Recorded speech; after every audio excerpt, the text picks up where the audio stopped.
Bismillahirrahmanirrahim. Assalamualaikum warahmatullahi wabarakatuh. Alhamdulillah, nasta'inuhu wa nastaghfiruhu wa na'udzu billahi min syururi anfusina wa min sayyiati a'malina. Man yahdihillahu fala mudilla lah wa man yudlil fala hadiya lah. Ashhadu an la ilaha illallah wahdahu la syarika lah wa asyhadu anna Muhammadan abduhu wa rasuluh. Wala haula wala quwata illa billahil aliyyil azim. Alamu anna Allah ala kulli syai'in qadir wa anna Allah qad ahata bi kulli syai'in ilma. Subhanaka la ilma lana illa ma 'allamtana innaka antal alimul hakim.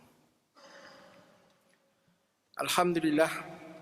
Pertamanya marilah kita merafakkan kesyukuran kehadrat Allah Subhanahu wa taala kerana dengan izinnya kita dapat bersama-sama pada petang ini walaupun cuaca berjerbu di luar sana ya.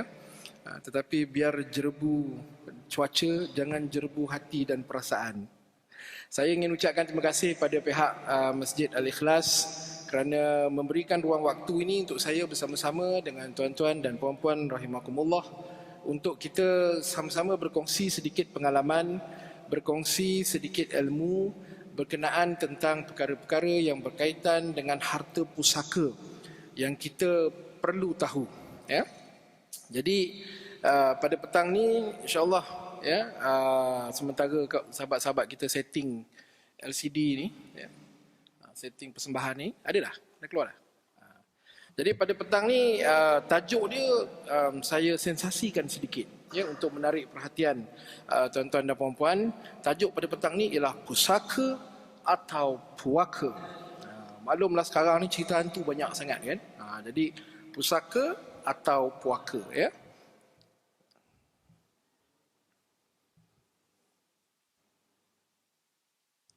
Baik. Dan perkara yang kita nak bincangkan ini sebenarnya walaupun bunyinya sekali imbas menakutkan, tetapi yang kita nak bincang ni sebenarnya ialah tentang harta pusaka perancangan dan juga pengurusan ya. Ini satu topik yang semakin hari semakin mendapat perhatian dalam masyarakat. Alhamdulillah hari ini kesedaran masyarakat jauh lebih baik berbanding dengan 18 tahun lepas ketika saya mula bercakap tentang harta pusaka 18 tahun yang lepas ya. 18 tahun yang lepas bila saya cerita pasal harta pusaka saya kena marah pun ada. Sebab bila saya sebut je pasal harta pusaka orang kata belum nak mati. Kan? So tak perlu cerita pasal harta pusaka sebab belum nak mati lagi. Kan? Masa tu saya muda lagi 18 tahun yang lepas. Bila orang tanya, orang cakap belum nak mati lagi maka tak perlulah cerita pasal harta pusaka. Saya tanya balik berapa hari bulan nak mati. Kan? Itu masa muda-muda dululah. Tanya balik berapa hari bulan nak mati. Sebab sehari kalau tuan confirm nak mati 5 hari bulan contoh, 4 hari bulan kita boleh berjumpa dan bercerita pasal harta pusaka. Sebab besok 5 hari bulan nak mati. Dia ingat mati ni macam naik kapal terbang apa, ada time-time ya. Itu 18 tahun yang lepas. Sekarang ni kadang-kadang orang hantar juga dekat Facebook saya kalau nak like Facebook saya, promote pula Facebook kan. Arifin Sabirin jumpalah Facebook saya ya. Sekarang pun kadang-kadang orang hantar mesej. Boleh ke saya nak dengar ceramah tuan sedangkan saya belum nak mati? Itu ada juga yang mana nada-nada sedemikian lah. Sebab cerita harta pusaka ni cerita tentang mati. Orang kita tak seronok cerita tentang mati ya. Bila cerita je tentang mati dia memutuskan kita daripada kenikmatan dunia. Potong kata budak-budak muda sekarang ni kan. Tengah syok-syok cerita pasal apa kereta model baru lah ya, rumah banglo baru, kita nak beli saham, mana kita nak ambil ni, nak ambil kesempatan nak beli saham dan sebagainya, tiba-tiba orang cerita pasal mati. Potong betul lah kan. Jadi orang tak suka cerita pasal mati. Sekarang bila orang tanya saya soalan begitu dalam Facebook saya, jawapan saya ialah ceramah saya memang dihadiri oleh orang-orang yang masih hidup. Sekiranya orang yang sudah mati datang ceramah saya lari. Ini jawapan sekarang lah. Dah tak berapa nak muda sangat lah. Dulu muda garang, ni dah tak berapa nak muda dah. Dah 18 tahun letih. Ya. Untuk pengetahuan tuan-tuan dan puan-puan, sebelum kita pergi lebih jauh, izinkan saya perkenalkan siapa diri saya. Mungkin tuan-tuan dan puan-puan tertanya-tanya, ni Muhammad mana lah ni? Kan? Saya pernah dipanggil berceramah di Surau Al-Munawwarah. Tadi saya tersesat ke sana sebab saya ingatkan sana, biasa datang sana. Sana dah 5 kali dah saya berceramah dan juga berdialog tentang harta pusaka. Tapi Masjid Al-Ikhlas ni, masjid yang serba baru dan serba indah ni kali pertama saya datang. Ya, jadi izinkan saya perkenalkan diri saya. Nama saya Arifin Sabirin. Saya pengasas kepada Wasiah Shop. Wasiah Shop ialah sebuah organisasi pakar dalam pengurusan harta pusaka orang Islam. Orang bukan Islam kita tak buat. Bukan tak tahu, tahu, tapi kita rasa orang Islam sendiri pun masalah harta pusaka banyak tak selesai. Ya, jadi kita fokus kepada orang bukan Islam, orang Islam sahaja. Ditubuhkan pada tahun 2004 dan kita berdaftar di bawah KPDNKK, di bawah Akta Franchise, dan juga nilai harta pusaka yang telah kita bantu urus melebihi 500 juta. Apa maksud bantu urus? Bantu urus maknanya tuan punya harta sudah pun mati, kita bantu waris untuk pergi ke agensi-agensi yang berkenaan, ke mahkamah dan sebagainya, sehinggalah harta itu bertukar milik daripada nama si mati, gerantangan nama si mati, kepada nama waris-waris yang berhak. Ini maksudnya dibantu urus, ya. Nilai hartanya melebihi 500 juta, ya. Dan sehingga 31 bulan 12 2014, tahun lepas lah, lebih daripada 36,000 orang Islam kita telah bantu untuk menguruskan harta pusaka mereka. Tetapi berita baiknya kepada tuan-tuan dan puan-puan pada malam ini, 36,000 orang Islam yang sudah pun merancang hartanya, maknanya bila dia mati bagaimana harta dia nak diagihkan, siapa nak bantu uruskan, ya. 36,000 yang sudah pun berfikir tentang mati, yang mati baru 300. Jangan bimbang. Jadi jangan kita rasa bila sebut je pasal harta pusaka ni dah nak mati benar lah kita, ya. Bukan, ya. Lagi kita fikir pasal mati, rupanya lagi panjang umur Allah Ta'ala kurniakan pada kita. Dia macam tu, ya. 36,000 baru 300 orang yang mati, ya. Dan tugas hakiki saya ialah bermusafir ke seluruh Malaysia, ke Brunei juga, ya. Baru ni sampai juga ke Cambodia pun orang nak cerita pasal harta pusaka, walaupun orang Islam Cambodia tu sebenarnya majoriti 90% adalah orang-orang yang miskin. Ya, pada hari raya Aidiladha baru ni saya pergi ke Cambodia bersama sahabat-sahabat saya untuk aktiviti korban di Cambodia, ya. Jadi tugas hakiki saya ialah bercerita tentang harta pusaka kerana kesedaran tentang harta pusaka ni masih rendah di kalangan orang Islam. Silap faham orang Islam yang pertama, tuan-tuan dan puan-puan, dalam pengalaman 18 tahun saya, ya. Tetapi kalau saya ada tersilap bagi maklumat, siapa yang tahu tegurlah, ya, kalau saya ada tersilap bagi maklumat, sebab tidaklah saya orang yang lebih tahu, tidak, sekadar Allah rezekikan saya bekerja di dalam bidang ini, itu saja, ya. Jadi ramai orang Islam kita selalu silap faham. Daripada pengalaman 18 tahun saya, dia selalu mengatakan bahawa nak cerita pasal harta pusaka buat apa? Mati faraid lah, kata dia. Apa nak cerita panjang-panjang? Ramai orang cakap dengan saya macam tu. Saya tanya balik, faraid itu apa? Itulah yang dalam Quran tu ada cerita. Dia kata mati faraid lah, tapi apa itu faraid dia tak tahu. Rasulullah pesan pada kita, faraid adalah ilmu pertama yang dicabut dari umatnya. Rasulullah pesan pada kita.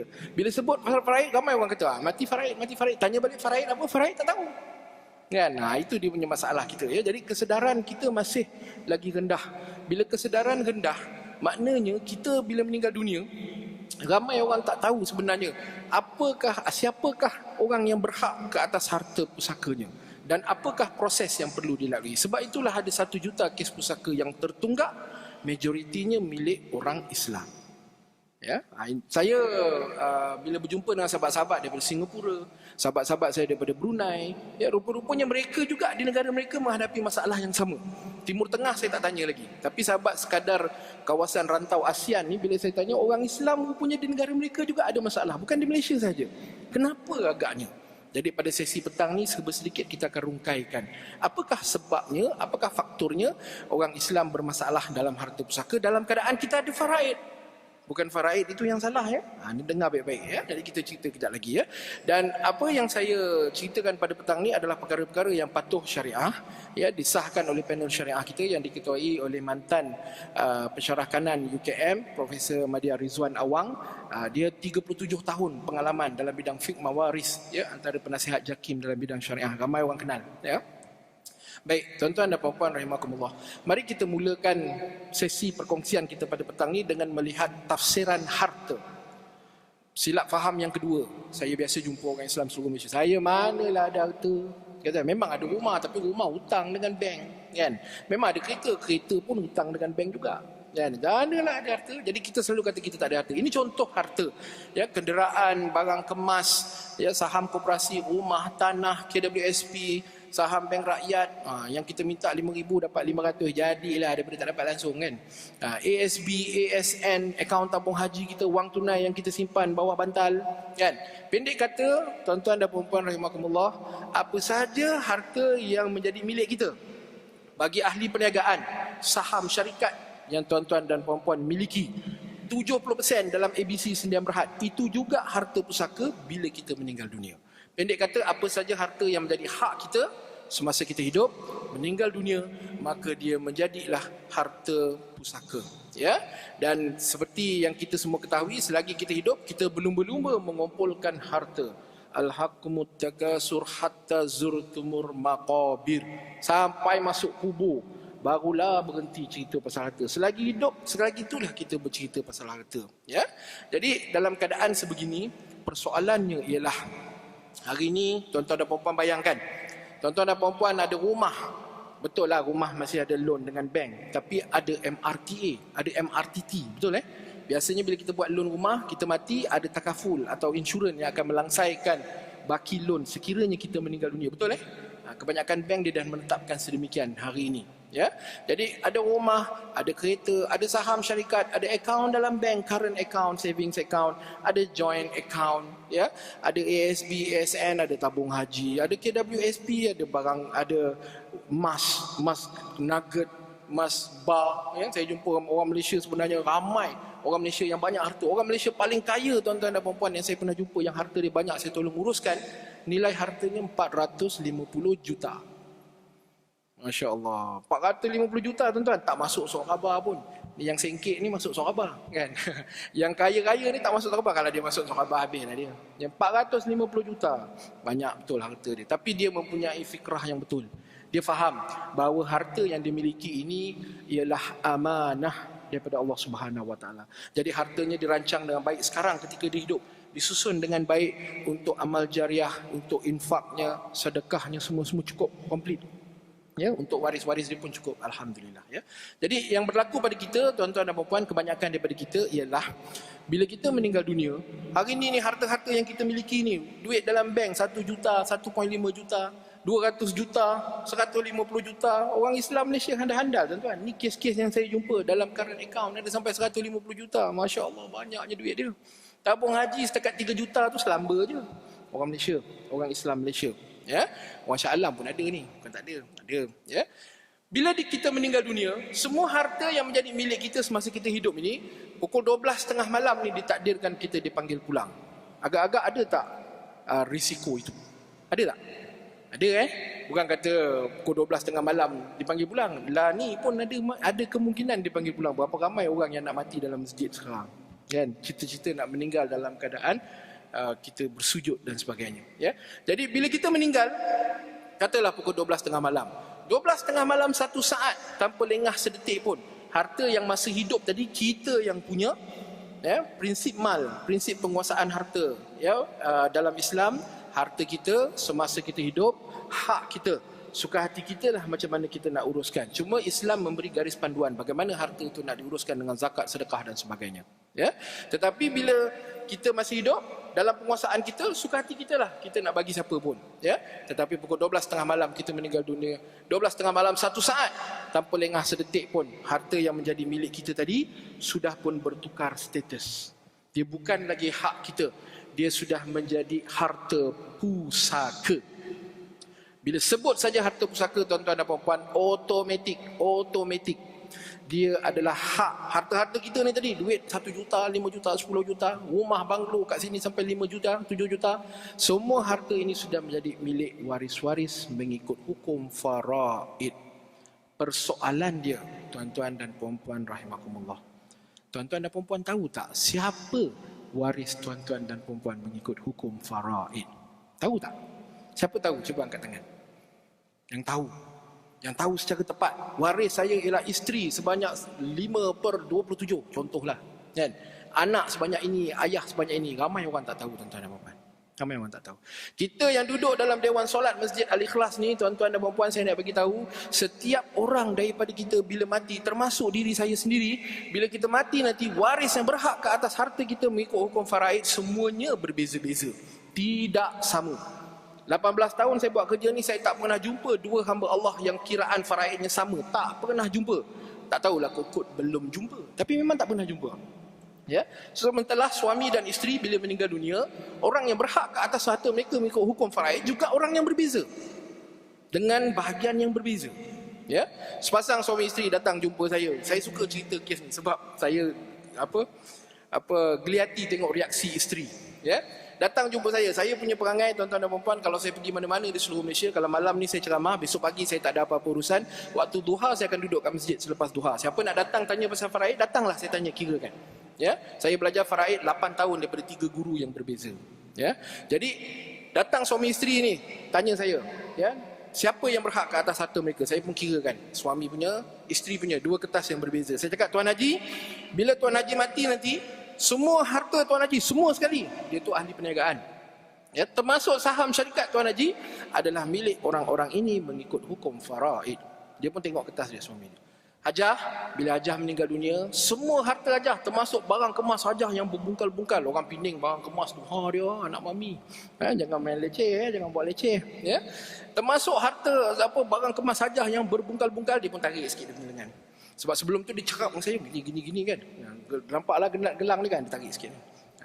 Ya, termasuk Hajah punya barang kemas. Jadi orang yang berhak adalah orang-orang ini mengikut hukum faraid. Mereka pun tengok kertas masing-masing. Isteri dia tengok kertas dia sekejap je. Dia lebih minat nak tengok kertas suami dia. Kan panjang leher dia tengok berapa aku dapat kalau lelaki aku mati ni kan. Dia pun tarik kertas suami dia. Dia tengok, lepas tu dahi dia berkerut. Dia hulur balik kertas tu dekat saya. Dia kata, cuba tuan kira balik, tuan silap kira kot, kata dia. Dia yang tak pernah umur kira faraid, kata saya yang tiap-tiap hari kira faraid silap. Kan? Tuan silap kira kot. Saya cakap, awaknya. Dia pun kata, takkanlah adik ipar saya yang derhaka ni bahagian lagi besar daripada saya. Ya, dia ni, pasangan ni, ada mak bapak semua dah meninggal. Si suami ni ada, pasangan ni ada 4 orang anak perempuan, dan ada si suami ni ada 1 orang adik lelaki. Anak lelaki tidak ada. Orang yang ada, yang tidak ada anak lelaki, yang ada anak perempuan sahaja. Dengar baik-baik, no? Ya, yang ada anak perempuan sahaja, sekiranya ayah sudah meninggal dunia lebih awal, ikut logik akal biasa ayah kita meninggal dunia awal lah, ikut hukum malam lah. Ya, sekiranya ayah kita sudah tidak ada, kita meninggal dunia, maka ada bahagian adik-beradik kita ke atas harta kita. Orang yang ada anak perempuan sahaja, tidak ada anak lelaki, ambil perhatian khusus. Jadi bila dia kira, dia tengok kertas suami dia, bila suami dia meninggal dunia, dia dah nyatakan nilai harta, jenis harta semua saya dah kira semualah. Orang yang dapat bahagian paling banyak bukan isteri bila suami meninggal dunia. Orang yang dapat bahagian paling banyak bukan anak-anak perempuan ni secara individunya, setiap seorang ni. Orang yang dapat paling banyak ialah adik ipar dia, iaitu adik kepada suami dia. Kan?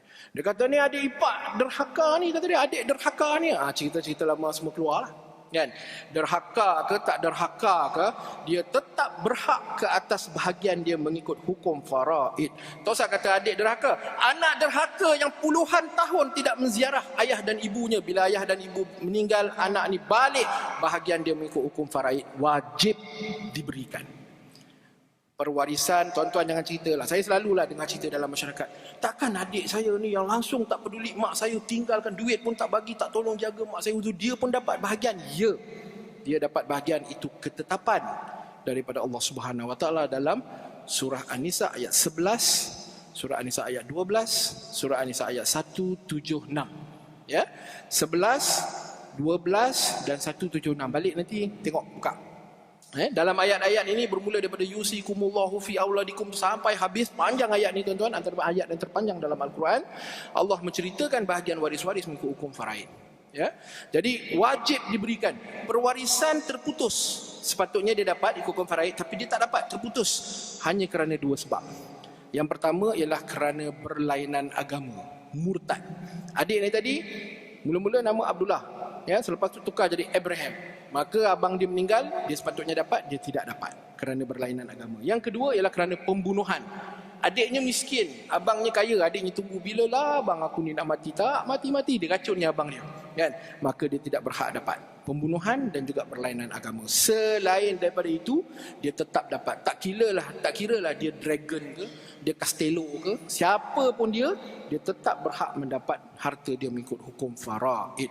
Bila saya kira-kira pasangan ni tadi, bahagian yang adik dia sepatutnya dapat, bila saya translatekan dalam bentuk RM, kerana dia dah bagi tahu nilai harta dia berapa apa semua, bahagian yang adik ni dapat hampir RM700,000. Agak-agak ni adik ni dia akan let go tak RM700,000 ni? Tak apalah, saya nak buat apa harta ni 700,000 ni, saya pulang baliklah dekat kakak, bagi kat kakak ipar dia. Agak-agak dia buat tak macam tu? Sangat jarang saya jumpa kes begitu. Ya, jadi dia akan tetap dapat bahagian dia. Yang ini satu risiko yang kita orang Islam di Malaysia lalui kerana kita tak ambil berat tentang faraid.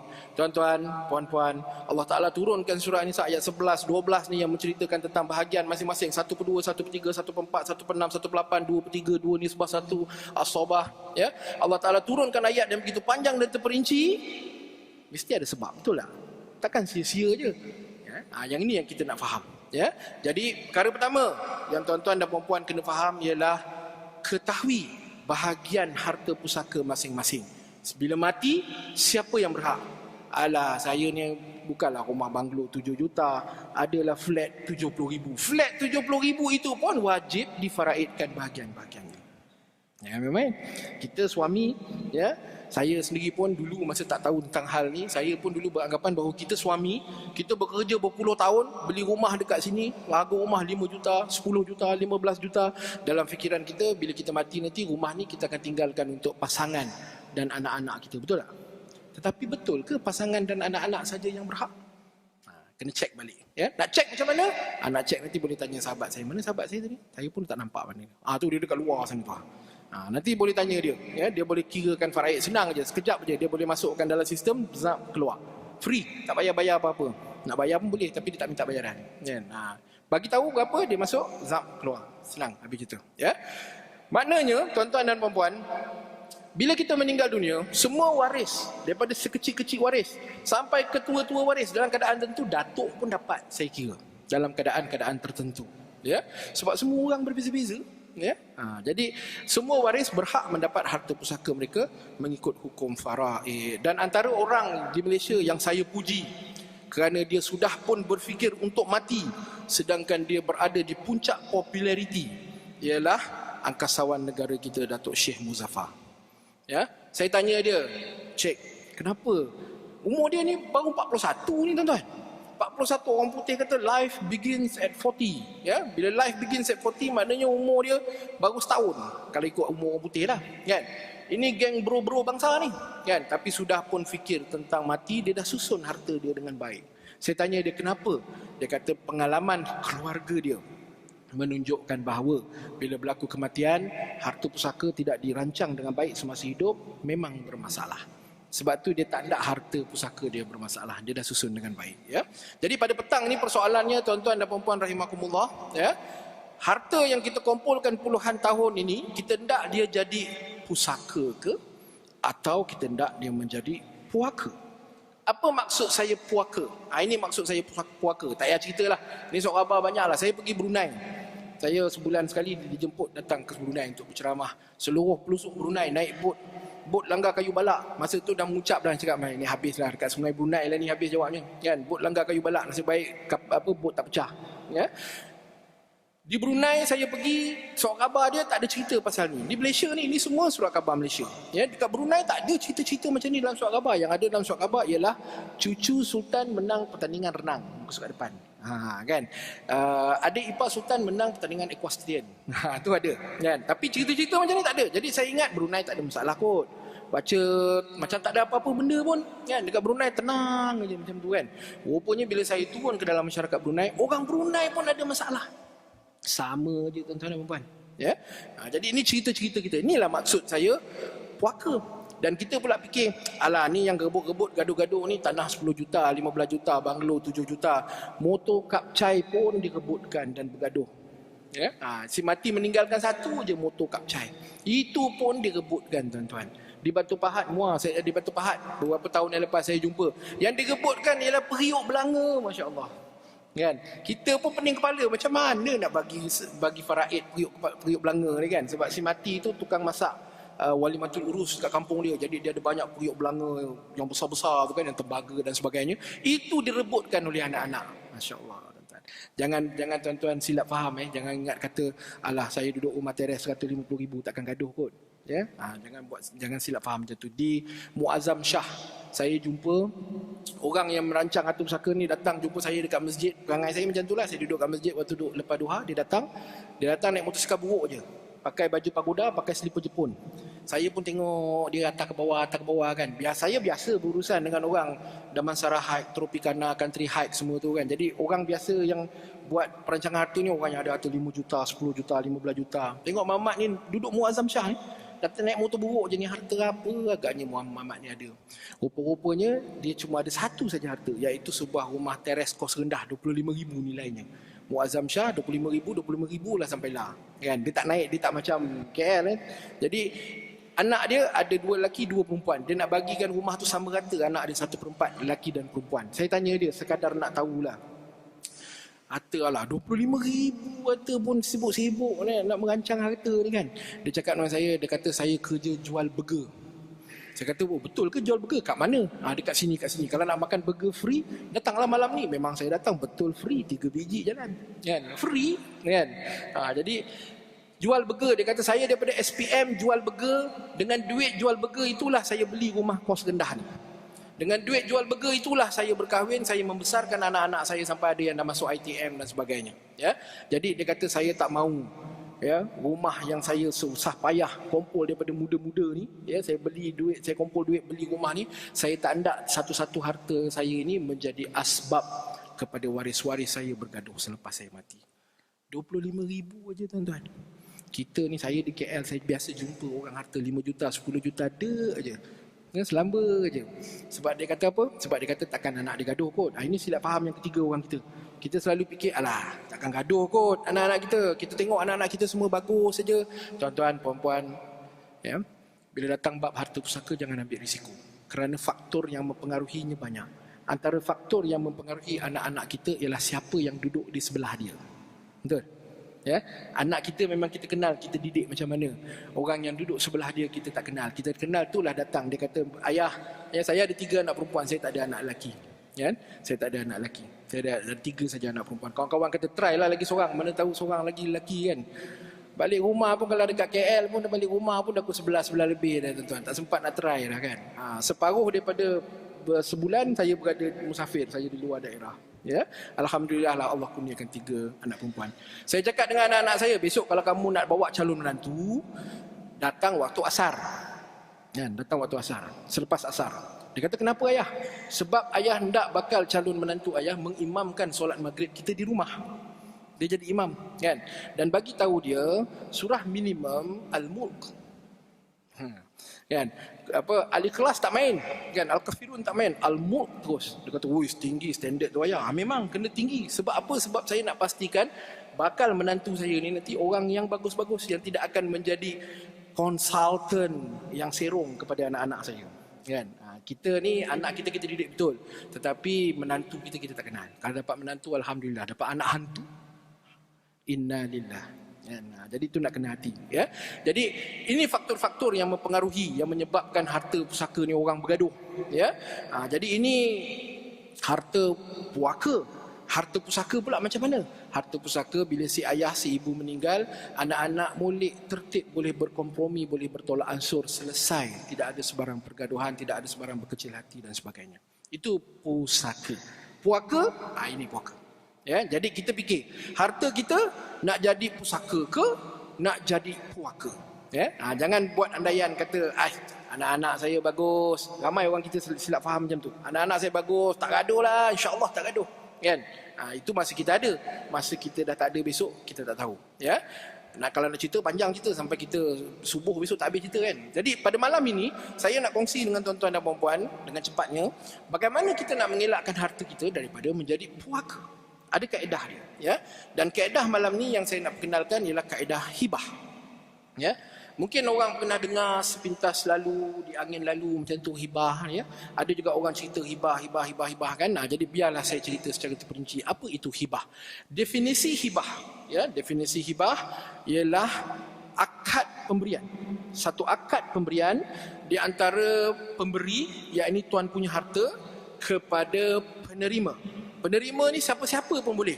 Anak boleh, anak angkat boleh, best friend forever boleh. Siapa-siapa pun boleh, tak ada masalah. Penerima, akad pemberian di antara pemberi dan penerima yang dibuat semasa hidupnya pemberi. Pemberi masa hidup lah dia kena buat. Kalau dia dah mati, macam mana dia nak berakad? kan? Dibuat semasa hidupnya pemberi, dibuat di atas dasar kasih sayang tanpa mengharapkan apa-apa balasan. Kita ada rumah sini 5 juta. Kita nak bagi pada seorang anak kita, kita kata hibah. Kita nak bagi pada anak kita, kita cakap, Along, ni ayah bagi rumah ni kat kamu, rumah ni 5 juta, kamu bayar ayah 500 ribu, jadilah. Kalau dah ada balasan 500 ribu, itu bukan hibah. Hibah tidak ada sebarang balasan, tidak mengharapkan sebarang balasan. Ya, rukun hibah ada 4. Ya, harta, pemberi, penerima, ijab, kabul. Dan kerana kita menggunakan pakai Syafi'i mengatakan bahawa 4 rukun ini mesti disertai dengan satu syarat luzum, syarat menguatkuasakan yang dipanggil sebagai al-qabdu. Al-qabdu ni maknanya tasarruf, penerimaan terhadap harta. Saya bagi contoh macam ni lah, nak mudah, bahasa mudah. Saya ada 3 orang anak perempuan. Mengikut hukum faraid saya, bila saya mati, kerana ayah saya dah lama meninggal dunia, ibu saya masih hidup, ayah saya dah lama meninggal dunia, orang yang berhak ke atas semua harta pusaka saya ialah isteri saya 1/8, 3 anak perempuan saya mendapat 2/3, kemudian saya ada ibu saya dapat 1/6. Kalau kita equalize, ada balance 1/24 pergi kepada 4 adik lelaki saya. Tuan-tuan dengar ni, alamak macam mana nak kira ni, matematik darjah 3. Gabungan sepunya terkecil, GSTK. Bukan GST orang seram sikit, GSTK, gabungan sepunya terkecil. Kira equalize, dapat balance ialah milik adik-beradik lelaki saya 4 orang. Saya anak sulung, ada 4 adik lelaki. Mereka mendapat sama banyak bahagian 1/24. Saya ada sebuah rumah. Saya beli rumah ni dalam fikiran saya, bila saya mati, rumah ni saya memang dah isteri saya dan anak-anak saya duduk di rumah itu. Bila saya mati, adalah bumbung tempat mereka berteduh, betul tak? Memang semua suami ayah berfikiran begitu, kan? Tapi saya juga tahu mengikut hukum faraid, kalau saya tak buat apa-apa, maka adik-beradik saya akan ada bahagian 1/24 daripada rumah saya. Jadi saya nak elakkan keadaan itu berlaku, maka apa saya buat ialah saya buat satu dokumen hibah. Ya, dokumen hibah ni, dalam hibah ni dia ada ijab, ada kabul. Dekat bahagian ijab saya sebut, saya Arifin Sabirin nombor kad pengenalan dengan ini menghibahkan rumah saya nombor 1 Jalan 2 HSM 5678 daerah Gombak ni kepada anak perempuan saya Nurul Sakinah 1/3, Nurul Syafiqah 1/3, Nurul Syafiah 1/3. Saya pun sign dan ada 2 saksi menyaksikan saya berijab. Dalam dokumen itu ada bahagian kabul. Bahagian kabul, kerana anak saya bawah 18 tahun, maka saya lantik isteri saya sebagai wali mal, pemegang amanah harta. Isteri saya yang sambut kabul. Saya nama nombor kad pengenalan sebagai wali mal, pemegang amanah harta kepada anak-anak ini, dengan ini menerima hibah ini bagi pihak anak ini. Ijab, kabul. Ya. Oleh kerana anak-anak saya duduk dalam rumah saya, itu menunjukkan bahawa al-qabdu sudah pun berlaku. Saya buat dokumen ini pada tahun 2011. Di mata hukum syarak, hibah saya sudah pun sah dan berkuat kuasa pada tahun 2011 apabila 4 rukun dan 1 syarat qabdu ini terlaksana. Sah dan berkuat kuasa. Geran tanah masih atas nama saya hari ini. Ya, belum tukar nama. Ramai orang silap faham, dia ingat hibah ni mesti tukar nama. Kami dah buat lebih daripada 200 kes, 300 kes sebenarnya, ya, seluruh Malaysia. Tak ada pun Hakim Mahkamah Syariah tanya dah tukar nama ke belum. Yang Hakim Mahkamah Syariah nak tengok ialah 4 rukun dan 1 syarat qabdu. Kalau dah pindah milik nama tu boleh, tak ada masalah. Tapi tuan-tuan dan puan-puan kena ingat, bila kita pindah milik rumah kita, tanah kita kepada nama anak kita, mengikut kanun tanah negara, anak kita sudah pun memiliki rumah itu dalam keadaan kita masih hidup. Dari segi undang-undang sivil, dia sudah pun memiliki rumah tu. Bila dia dah memiliki rumah tu, agak-agaknya kita dah transfer pada dia, agak-agaknya apa dia buat? Dia pergi umrah. Ya, dia nazar pergi umrah. Dia buat apa? Dia jual. Banyak kes seluruh Malaysia saya jumpa, ibu bapa transfer tanah atas nama tanah rumah atas nama anak, sebaik saja anak dapat, anak jual. Ada satu kes dekat sini, tak mau sebut section berapa lah. Orangnya pun sangat popular, tapi tak nak sebut lah, kan? Tapi kes dia begini. Dia ada seorang isteri baru. Isteri dia yang lama, yang pertama tu sudah meninggal dunia. Dia ada isteri baru. Ya, dan dia ada beberapa orang anak, ya. Sekarang ni dia takut, dia nak jaga kepentingan isteri baru dia, ya. Walaupun jarak umur mereka ni agak jauh, tapi dia sayang isteri dia, kan. Dia nak jaga kepentingan isteri dia ni, jadi dia buat pakatan dengan anak-anak dia. Dia kata, ayah transfer kepada kamu setiap orang 2 keping grand, ya, 2 keping grand dengan rumah banglo, rumah teres dan sebagainya. Kita berhenti untuk azan dulu, insya-Allah. Bismillahirrahmanirrahim. InsyaAllah kita sambung sikit lagi. Jadi dia transfer Ya, anak dia seorang dua keping geran tanah, transfer atas nama anak-anak dia. Dengan syarat dia kata, lepas ayah meninggal, rumah ni ayah nak bagi pada makcik kamu. Jadi kamu jangan tuntut rumah ni. Ya, ayah dah bagi kamu seorang 2 biji rumah, kamu jangan tuntut rumah ni. Ya. Lepas tu dia tanya anak-anak dia, kamu setuju tak? Agak-agak jawapan anak dia apa? Setuju tak? Setuju? Setuju. Ya, anak dia setuju. Jadi dia pun transfer rumah dekat Bangsa, dekat Seri Hartemas, semua ada tempat-tempat yang bagus-bagus lah. Ya. Selepas dia transfer, anak dia buat apa? Anak dia jual. Bila anak dia jual dapat duit habis. Pergi holiday London, New York, Paris, semua habis lah duit. Ya.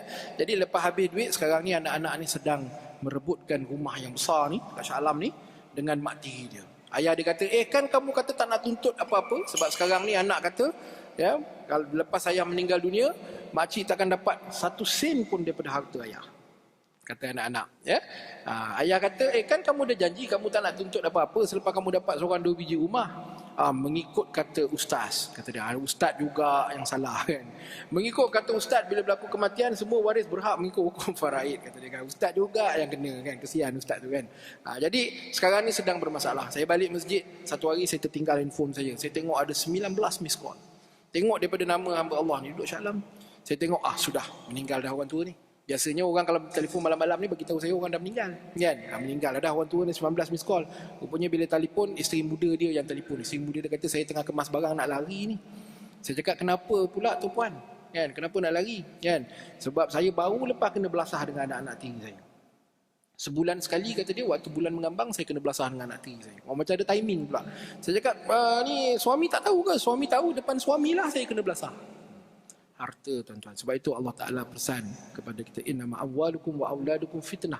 Harta anak-anak kita adalah fitnah, ujian kepada kita. Rasulullah pesan dekat kita. Ya, Rasulullah pesan kepada kita bahawa inna likulli ummatin fitnah wa fitnatu ummatil mal.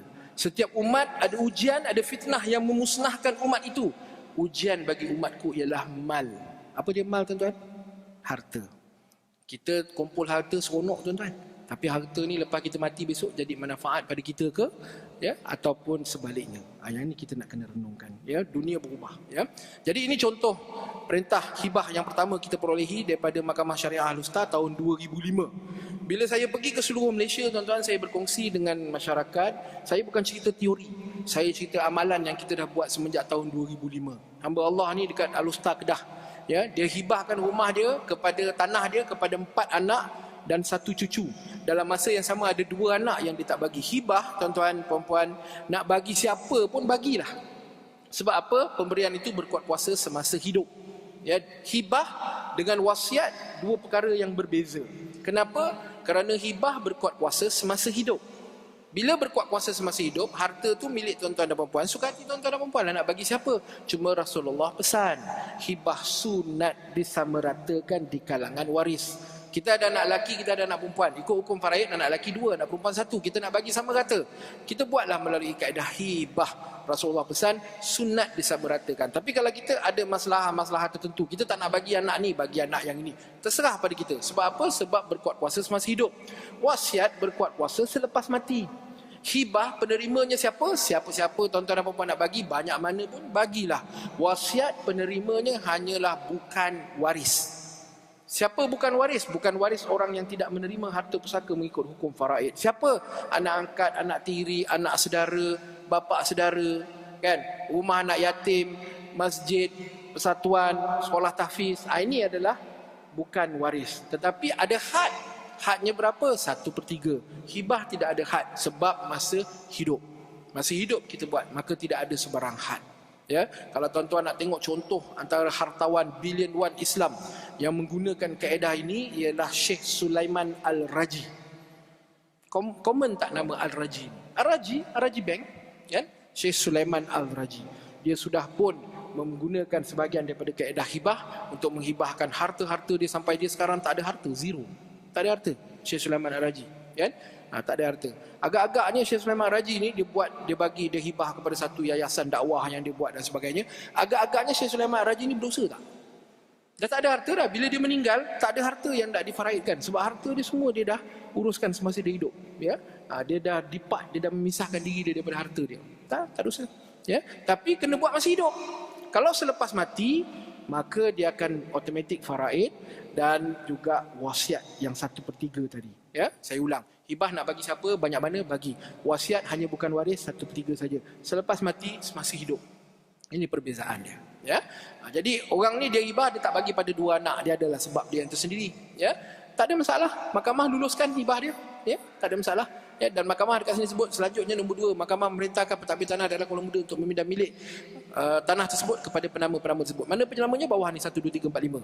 Ya, macam mana mahkamah dapat nama 1 2 3 4 5 ni? Daripada dokumen hibah yang si mati ni buat semasa hidup. Dan ketika dia mati, geran tanah masih atas nama dia.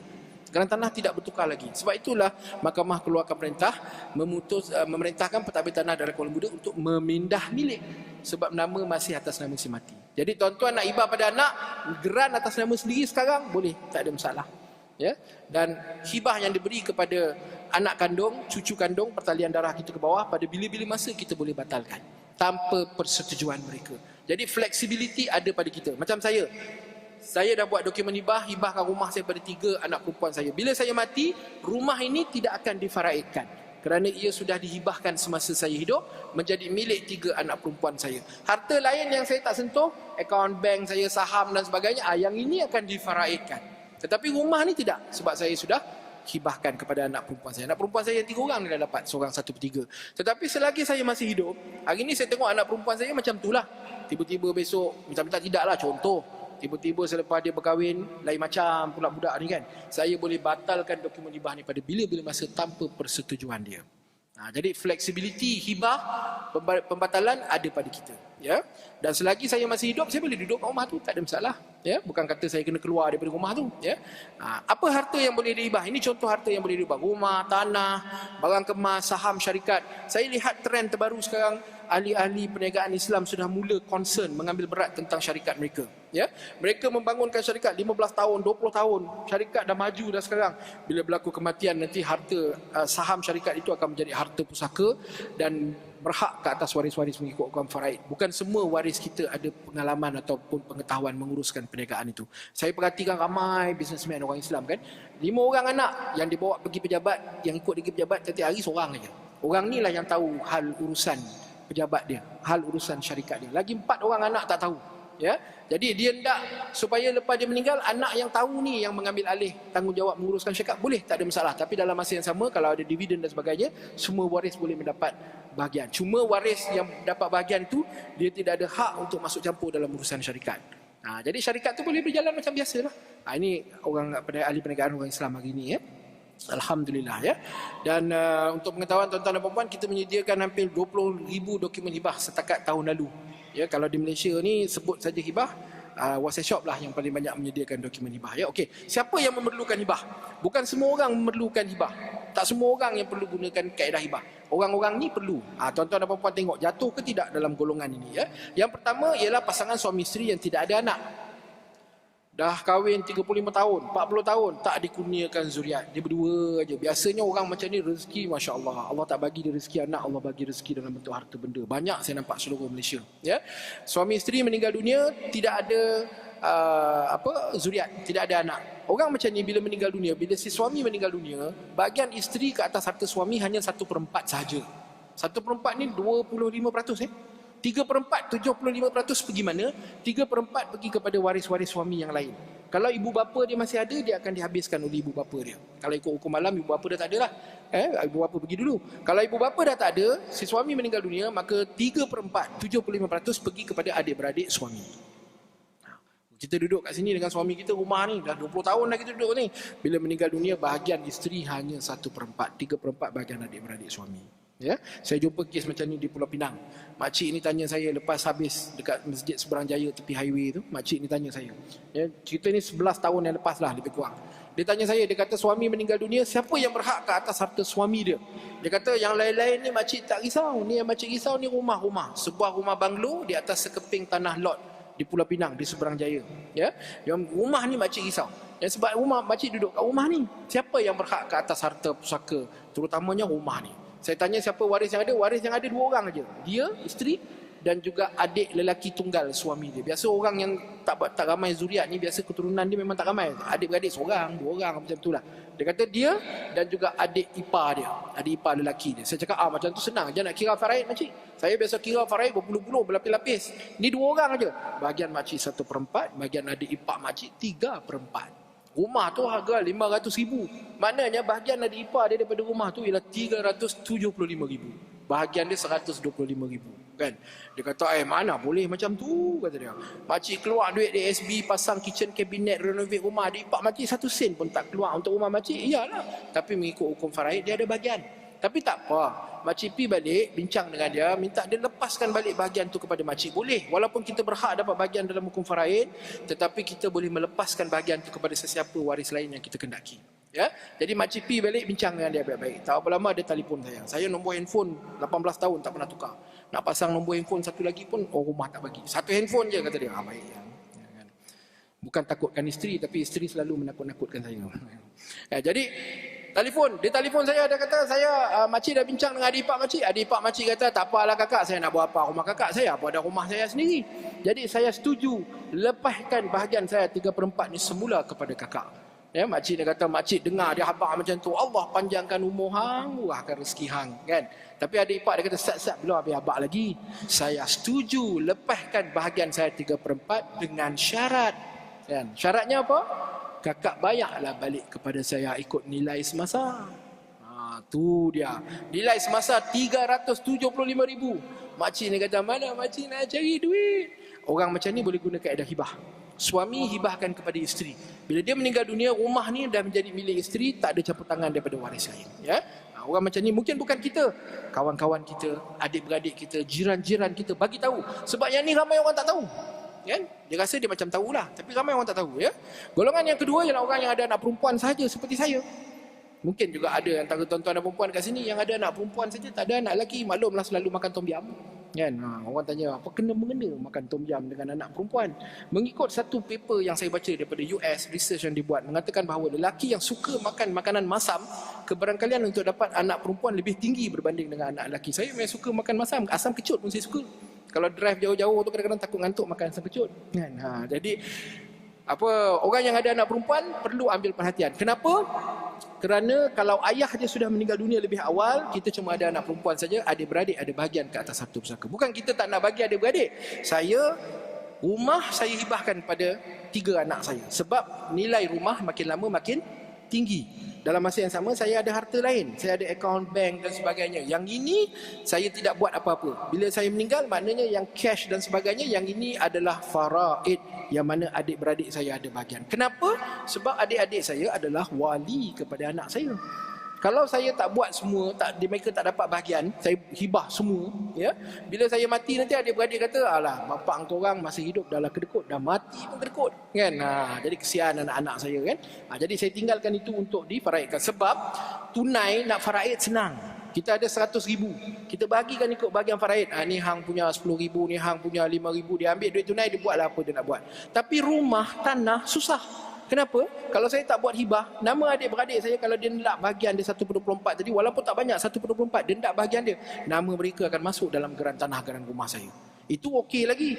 Nanti bila mereka mati pula, nama waris-waris mereka akan masuk dalam geran tanah, geran rumah saya. Satu hari nanti anak saya akan tanya mak dia, kenapa sepupu kita ada hak kat atas rumah kita? Itu kaedah sepupu dapat hak. Ya, jadi nak kena hati-hati. Ya. Orang macam ni, golongan kedua, perlu menyediakan hibah. Golongan yang ketiga, orang yang ada anak angkat.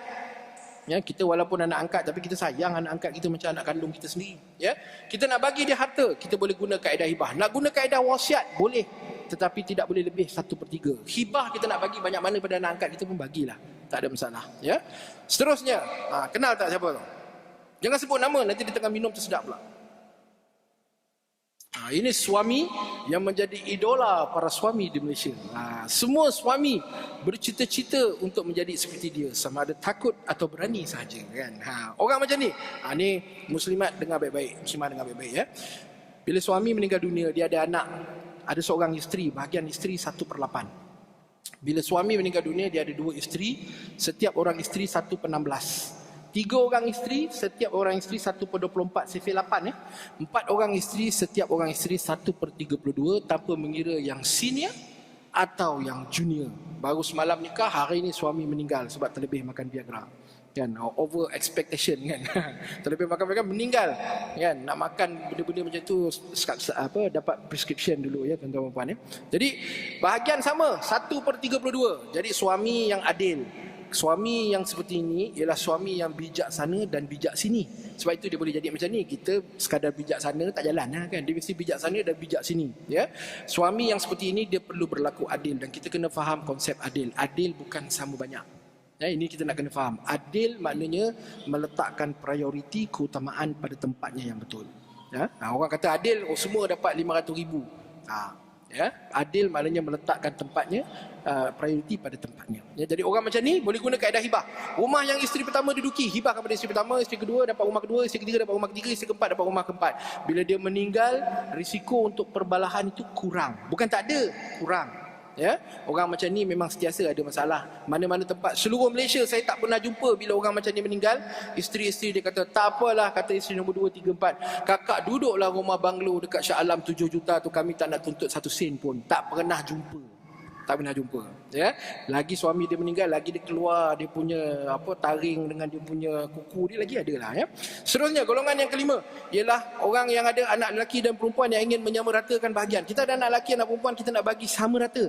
Macam saya sebut tadi, kalau kita bagi melalui hibah, sunat disamaratakan kata Rasulullah. Nak bagi sama rata boleh, tak ada masalah ya. Seterusnya golongan yang keenam, individu yang tidak berkahwin. Umur dah lanjut, sebab itu senja-senja duduk tepi laut seorang-seorang. Sebab dah senja, tak kahwin-kahwin, duduk seorang-seorang tepi laut kan. Ya, orang macam ni bila berlaku kematian, semua harta dia pergi pada adik-beradik dia. Kalau mak bapak dia dah tak ada lah ya, pergi pada adik-beradik dia. Sedangkan orang macam ni saya jumpa beberapa tahun yang lepas, saya bagi ceramah di MAHB dekat Sepang. Bangunan MAHB yang besar kat Sepang tu, rupanya ramai orang macam ni kat situ.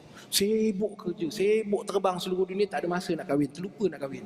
Sedar-sedar umur dah 45, 50. Orang macam ni ya, dia ada kadang-kadang dia ada anak saudara favourite yang dianggap macam anak kandung dia. Dia nak bagi harta dia pada anak saudara favourite dia, guna kaedah hibah ya. Seterusnya golongan yang ke-7, Tok Imam yang bertuah. Kan? Kenapa bertuah? Usia 64, jodoh gadis 26 tahun. Tok Imam kita muda kan. Kes macam ni pun saya banyak jumpa ya. Seorang GM Petronas di Kertih saya jumpa. Usia dia, saya jumpa dia dalam 4 atau 5 tahun yang lepas. Ketika itu usia dia dalam 52 tahun. Dia kematian isteri. Dia berkahwin semula dengan isteri baru. Usia isteri baru dia 20 tahun. Dia 52. Isteri dia 20 tahun. Anak sulung dia usia 26. Anak sulung dia lagi tua daripada isteri dia. Agak-agak anak sulung dengan isteri muda dia boleh pergi pasar sama-sama main masak-masak, boleh? Boleh? Tak boleh. Yang Shah Alam saya cerita ni kes macam ni lah. Ya? Jadi orang macam ni boleh guna kaedah hibah ya. Seterusnya suami isteri yang membeli rumah secara bersama, joint ownership. Ini pun ramai orang terlepas pandang. Bila saya cerita-cerita dengan kawan-kawan yang duduk bahagian legal bank kan, bila cerita dia orang pun kata, oh iyalah, we overlook that issue lah. Suami isteri beli rumah secara bersama, setengah bahagian. Sekarang orang muda semua beli rumah bersama, betul ya. Loan kita ada MRTT, ada MRTA biasanya. Kebiasaannya MRTT disusun cover orang ni separuh, kebiasaannya. Tapi ada juga yang luar biasa saya jumpa. Kebiasaannya begitu. Bila si suami meninggal dunia, loan bahagian suami ni langsai tak? Loan bahagian suami ni langsai sebab dia ada MRTT untuk loan bahagian dia. Loan bahagian isteri langsai? Tak lah. Isteri kena terus membayar, tetapi pada jumlah yang berkurangan lah, sebab loan bahagian suami dah dilangsaikan ya. Dah habis bayar 20 tahun, lepas tu dah uruskan pindah milik rumah ni dan sebagainya. Tiba-tiba baru diketahui bahawa bila suami meninggal dunia tahun 2015, bahagian suami yang separuh ni adalah hak waris-waris dia mengikut hukum faraid. Siapa waris dia? Isteri dia, anak-anak dia, dan kalau ibu bapa dia masih ada, ibu bapa dia 1/6 bahagian tiap-tiap seorang. Isteri dengar baik-baik. Bahagian isteri ke atas harta pusaka suami faraid 1/8 sekiranya ada anak. Tak ada anak 1/4 ya. Tetapi kalau bahagian ibu bapa 1/6. Anak kena ingat tu. Combine bahagian ibu mertua dan bapa mertua 1/6 every 100,000, setiap 100,000. Bahagian ibu mertua dan bapa mertua combine 33,333.33 setiap 100,000. Bahagian isteri 12,500. Isteri dengar baik-baik, fahami ya.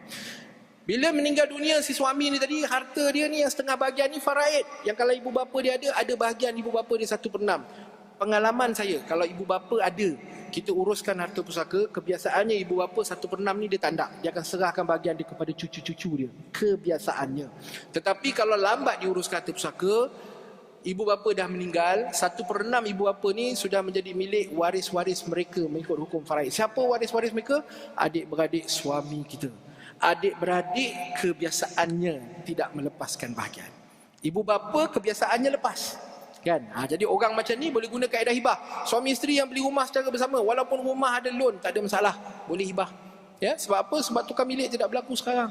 Ya, dan dinyatakan oleh Allahyarham Dr. Wabah Al-Zuhaili dalam kitabnya Al-Uqud Al-Muslamah muka surat 150-151. Ya, Dr. Wabah Zuhaili Allahyarham, ya, semoga Allah mencucuri rahmat ke atas rohnya. Ya, Dr. Wabah Zuhaili adalah antara pemikir Islam yang selalu dirujuk kaedah-kaedah fiqh. Ya, jadi Dr. Wabah Zuhaili kata kitab dia Al-Uqud Al-Muslamah muka surat 150, muka surat 151, bagi harta yang mempunyai cagaran tidak sah dihibahkan.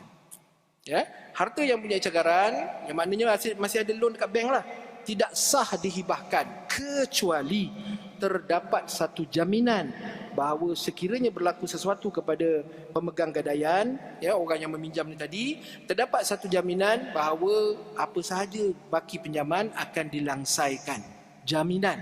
Di Malaysia, jaminan itu datang dalam bentuk MRTT atau MRTA. Jadi kalau tuan-tuan dan perempuan ada rumah yang masih dibayar loan, ada MRTT, ada MRTA, Dr. Wabah Zuhaili kata boleh dihibahkan. Jadi jangan risau. Suami isteri yang ada rumah bersama, suami buat dokumen hibah, hibahkan kepada anak-anak bahagian dia yang setengah. Isteri buat dokumen hibah, hibahkan kepada anak-anak bahagian dia yang setengah. Bila si suami meninggal dunia, bahagian dia yang setengah ini pergi kepada anak-anak. Bila isteri meninggal dunia, bahagian dia yang setengah pergi pada anak-anak. Orang lain tidak terlibat. Dia mengurangkan kompleksiti dia, ya. Seterusnya golongan yang ke-9 ialah pasangan yang mempunyai anak istimewa.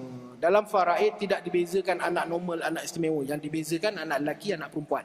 Ya, jadi kita ada anak istimewa ni kita kena bagi peruntukan lebih sikit kerana dia tak boleh nak menjaga diri dia sampai bila-bila. Maka gunalah kaedah hibah. Ya, jadi ini 9 golongan tuan-tuan, ya. Kalau tuan-tuan dan perempuan jatuh di bawah golongan-golongan ini, maka apa yang tuan-tuan dan perempuan kena buat ialah boleh dapatkan penerangan daripada sahabat saya tadi, boleh isi borang yang disediakan, pulangkan pada mereka, mereka boleh kirakan faraid nombor 1. Keduanya, mereka boleh cerita bagaimana kaedah hibah boleh dilaksanakan. Ini semua protoje saya ni, insya-Allah. Ini one of the best in Malaysia, jangan risau, ya. Jadi golongan pertama ialah suami isteri yang tidak ada anak. Saya ulang balik, golongan yang kedua ialah yang punya anak perempuan saja. Yang ketiga, anak angkat. Yang keempat, yang berpoligami. Yang kelima, ada anak lelaki dan perempuan. Yang keenam, yang tidak berkahwin, bujang. Ya, yang ketujuh, Tok Imam yang bertuah.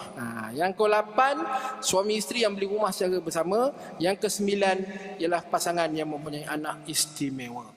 Ya, ini 9 golongan yang dalam pengalaman saya kritikal. Ada golongan yang tidak kritikal. Saya tak sebut satu golongan. Orang yang ada anak lelaki semuanya. Orang yang ada anak lelaki semuanya, tak ada anak perempuan. Orang macam ni tak ada masalah. Macam saya, 5 adik-beradik, 5 lelaki. Tak ada masalah. Kenapa tak ada masalah?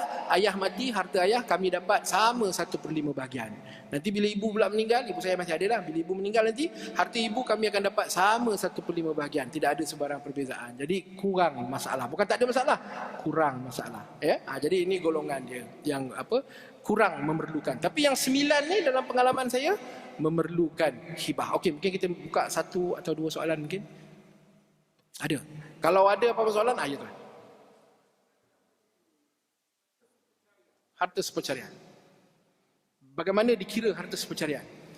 Definisi harta sepencarian yang diselaraskan oleh setiap negeri mengikut enactment pentadbiran keluarga Islam masing-masing ialah apa sahaja harta yang dimiliki oleh suami atau isteri. Harta sepencarian bukan isteri je boleh tuntut daripada suami, suami pun boleh tuntut daripada isteri. Ya, daripada mula tarikh mereka bernikah sehinggalah mereka bercerai hidup, bercerai mati, atau mengikut tambahan dalam enactment keluarga Islam baru-baru ni, jika suami ingin berpoligami. Jadi harta sepencarian ni boleh dituntut dalam 3 keadaan. Tetapi harta sepencarian ni paling banyak pun boleh dituntut oleh pasangan ialah separuh. Dalam pengalaman amalan saya, Jarang suami yang nak bagi sesuatu kepada isteri, dia jarang membuat melalui harta sepencarian. Sebab harta sepencarian ni dia maksimum boleh bagi separuh. Kalau suami ni betul dia sayangkan isteri dia, dia akan bagi melalui hibah. Sebab hibah tidak ada formula sekatan. Nak bagi banyak mana pun bagilah. Ya, tetapi kalau hibah yang tadi saya sebut boleh ditarik balik. Boleh ditarik balik sekiranya hibah diberi kepada anak kandung, cucu kandung, cicit kandung, keturunan kita ke bawah. Tetapi sekiranya dihibahkan kepada isteri, nak tarik balik kena dapat kebenaran daripada isteri. Yang itu yang buat kebanyakan suami ni dia nak bagi isteri dia macam kan. Saya sebab tu saya bagi anak, saya tak bagi isteri. Pandai tak saya? Kan? Tetapi saya nak jaga kepentingan isteri saya. Saya tak mahu nanti bila saya mati, anak-anak saya dapat rumah tu dia halaunya mak dia. Kan? Kita mana tahu keadaan macam ni saya biasa jumpa kan? Ya, jadi dalam hibah saya letakkan syarat. Ya, dan syaratnya ialah apa? Syaratnya ialah selagi isteri saya masih hidup, isteri saya boleh terus berada tinggal di rumah tersebut. Jadi anak-anak saya tak boleh halau mak dia selagi mak dia masih hidup. Ya, itu syarat yang saya letak dan syarat itu mengikat. Ya, jadi itu keadaannya. Jadi harta sepencarian maknanya boleh tuntut separuh daripada apa harta milik suami ni daripada mula bernikah. Kan? Tapi orang korporat saya jumpa kat Malaysia dia pandai. Harta dia bukan atas nama dia, harta dia atas nama proksi. Macam mana isteri dia nak tuntut? Kalau atas nama proksi, isteri tak boleh tuntut. Ya? Okey. Soalan lain? Kalau ada apa-apa soalan, saya ingat ya, tuan-tuan boleh berhubung dengan saudara Kamarul, sahabat saya dekat belakang. Dia memang duduk di Shah Alam. Ofisnya ada di PKNS Biz Point tu dekat atas section 9 ke? Section 9, section 11. 10, section 10 dekat PKNS Biz Point. Tapi kalau tuan-tuan nakkan maklumat terperinci apa yang Kamarul boleh buat, faraid, tuan-tuan boleh isi borang tu, pulangkan balik pada Kamarul boleh cerita tentang faraid. Kalau tuan-tuan nak tahu tentang hibah, tuan-tuan nak tahu juga tentang wasiat, nak buat wasiat pun boleh. Tapi wasiat ni macam saya sebut, tafsirannya ialah pemberian 1/3 kepada bukan waris. Itu tafsiran dia. Ya? Nak buat wasiat pun boleh, tak ada masalah. Tetapi kebanyakan orang, kita nak membahagi-bagikan harta kita mengikut hasrat kita, yang berkuat kuasa ialah melalui kaedah hibah. Ya? Jadi orang dah mula bercakap tentang kaedah hibah ni, dan pelopornya di Malaysia sebenarnya hibah ni bukan, jangan kata ni ni Arifin Sabirin punya ajaran, tidak. Hibah ni zaman Rasulullah dah wujud dah. Rasulullah kata tahadu tahabu, berilah hibah nescaya kamu dikasihi. Cuma orang kita baru kebelakangan ini baru mula melihat hibah sebagai satu alternatif kepada perancangan harta. Ya. Kenapa? Satu, kita boleh bagi harta kita kepada sesiapa yang kita kendaki. Dua, kalau kita bagi pada anak, kita ada flexibility untuk membatalkan. Ya, jadi ini antara kelebihan hibah. Ya, yang tuan-tuan dan puan dalam 9 golongan ini boleh mengambil kaedah hibah sebagai satu alternatif. Ya, jadi saya rasa setakat itu saja yang nak saya kongsikan. Apa saja soalan, insya-Allah boleh isi borang tu, boleh pulangkan balik kepada saudara Kamarul. Saudara Kamarul boleh cerita, dan kalau nak suruh saudara Kamarul datang ke rumah pun dia boleh datang ke rumah. Hari Sabtu, hari Ahad, kawan saya ni sampai tengah malam pun pergi rumah orang. Orang panggil pukul 9 malam sampai pukul 1 pagi habis. Boleh, dia boleh datang ke rumah dan dia boleh bercerita, ya, pada waktu yang sesuai. Paling penting, suami isteri mesti duduk dengar dan faham. Jangan suami seorang-seorang je dengar. Kan? Panggil Kamarul datang ke rumah, bagi dia teh secawan dengan biskut mayat aja. Tapi kalau ada coklat ke apa ke boleh bagi juga kan. Maknanya dia datang ke rumah, dia boleh bercerita secara terperinci. Ya, suami isteri duduk dengar dan faham. Duduk dengar dan faham dulu. Orang kita yang paling susah nak faham tu yang susah. Sebab kita fikir alah mati faraid lah. Bila tanya faraid apa tak tahu. Tanya faraid untuk diri sendiri pun tak tahu, apa tak nak kira faraid untuk orang lain. Kan? Jadi gunakan kesempatan ini, terlanjur kita Allah Ta'ala berikan kesempatan, gunakan kesempatan ini sekurang-kurangnya untuk tahu. Jangan tidak ambil tahu, sebab bila kita meninggal dunia nanti, ya, harta kita ni kalau kita tak ambil tahu sekarang, itulah yang menjadi puaka. Ya, Allah Ta'ala peringatkan kita dalam surah Al-Fajr ayat 15 hingga 20. A'udzubillahi minasyaitonirrajim. Fa ammal insanu idza mabtalahu rabbuhu fa akramahu wa na'amahu fa yaqulu rabbi akraman. Manusia diberikan rezeki, diberikan kemewahan, hidup selesa, dia kata Tuhan telah memuliakan aku. Wa amma iza mabtalahu faqadara alaihi rizqahu fayaqulu rabbi ahanan. Disempitkan rezeki, diberi kesusahan, dia kata Tuhan telah menghina aku. Kalla bal la tukrimuna al-yatim wa la tahaduna ala ta'amil miskin. Katakan tidak, kamu diberi kesusahan, ya, diberi kesusahan kerana kamu tidak memuliakan anak yatim dan tidak memberi makan orang miskin. Wa ta'kuluna turasa aklan lama, dan kamu makan harta pusaka dengan rakus tanpa membezakan yang halal dan yang haram. Allah Ta'ala yang mencipta manusia faham sifat manusia yang memang suka sebat harta pusaka. Ya, tak kira lah dia kaya macam mana pun. Baru ni ada satu kes, tak mau sebut kes mana lah. Ya, orang yang nak menuntut harta itu bukan milik dia aja, ada milik waris lain. Tapi dia nak tuntut, ya, dengan cara dia membelakangkan waris itu. Orang yang nak tuntut tu adalah isteri kepada salah seorang orang Islam yang terkaya di Malaysia, tak mau sebut nama. Harta suami dia bilion one. Harta bapak dia tak adalah banyak mana, puluh-puluh juta je, kan. Tapi kalau kita ikut logik akal lah, dia dah ada suami bilion one, apalah nak rebut, ya, nak menafikan hak salah seorang daripada adik-beradik ni. Tapi buat. Jadi sebab itulah Allah Ta'ala turunkan surah An-Nisa dari ayat 11, 12, 1, 7, 6 sangat terperinci. Sebab Allah Ta'ala tahu bahawa inilah yang jadi masalah kepada kita. Jadi kalau tuan-tuan dan puan-puan, walaupun harta tak banyak tuan-tuan, ada sebuah rumah teres 200,000, 300,000, ada sebuah kereta, ada sedikit akaun simpanan dan sebagainya, harta yang tak banyak inilah kita tak mahu dia menjadi sebab, ya, asbab kepada waris-waris kita berbalah dan menjadi puaka. Tanggungjawab saya selesai, saya sudah menyampaikan, ya, meminjam satu frasa, satu dialog dalam sebuah filem 99 kali rindu. Saya suka filem tu, filem Islamik, ya. Dia mengatakan bahawa, ya, saya bukan seorang abid yang mampu bersama Tuhannya sepanjang malam, ya. Saya bukan seorang ulama yang ilmunya merentas zaman. Saya hanya mahu menyampaikan dan berkongsi sahaja. Selebihnya terserah pada tuan-tuan dan puan-puan. Ambillah kesempatan selagi Allah pinjamkan nyawa kepada kita untuk kita buat sesuatu supaya harta kita ni boleh diwariskan dengan sempurna, dengan molek, dengan tertib, dan ia boleh dilabur, digembling semula untuk menambah kekuatan ekonomi umat Islam pada masa akan datang. Ya, nilai harta pusaka yang tertunggak tuan-tuan, orang Islam 66 bilion. Tidak diuruskan semasa hidup. Orang kata betul ke 66 bilion? The bulk of it pergi Kampung Baru, Kuala Lumpur. Cukuplah. Itu saja. Itu saja dah boleh mencecah sehingga 12 bilion, 15 bilion Kampung Baru, Kuala Lumpur. Jadi kita yang Allah Ta'ala kurniakan harta ni, gunakan kesempatan kita supaya harta ini boleh diuruskan, boleh digembling, boleh menjana ekonomi umat Islam untuk generasi yang akan datang. Ya, itulah dia. Ya, jadi saya mohon ampun, mohon maaf tersilap kata, tersasul bahasa. Segala kebaikan datang daripada Allah Subhanahu Wa Taala. Segala kelemahan adalah kelemahan diri saya sendiri. InsyaAllah panjang umur, murah rezeki, kita berjumpa lagi. Sekian, aqulu qawli hadza wa astaghfirullahalazim wa li wa lakum. Wassalamualaikum warahmatullahi wabarakatuh. Bismillahirrahmanirrahim. Alhamdulillahirabbil alamin wassalatu wassalamu ala asyrafil anbiya'i wal mursalin sayyidina Muhammadin wa ala alihi washabbihi ajmain. Allahumma innaka afuwun tuhibbul afwa fa'fu anna. Allahumma inna as'aluka ridhakal wal jannah wa a'udzubika min sakhatika wan nar. Allahumma inna nas'aluka ilman nafi'a wa rizqan thayyiban wa 'amalan mutaqabbalan. Rabbana atina fid dunya hasanah wa fil akhirati hasanah wa qina azabannar. Wa sallallahu ala sayyidina Muhammadin wa ala alihi washabbihi wasallam. Alhamdulillahirabbil alamin. Sebarang maklumat nanti boleh dapatkan daripada saudara Kamarul. Ini saudara Kamarul ya. Yang handsome ni. InsyaAllah.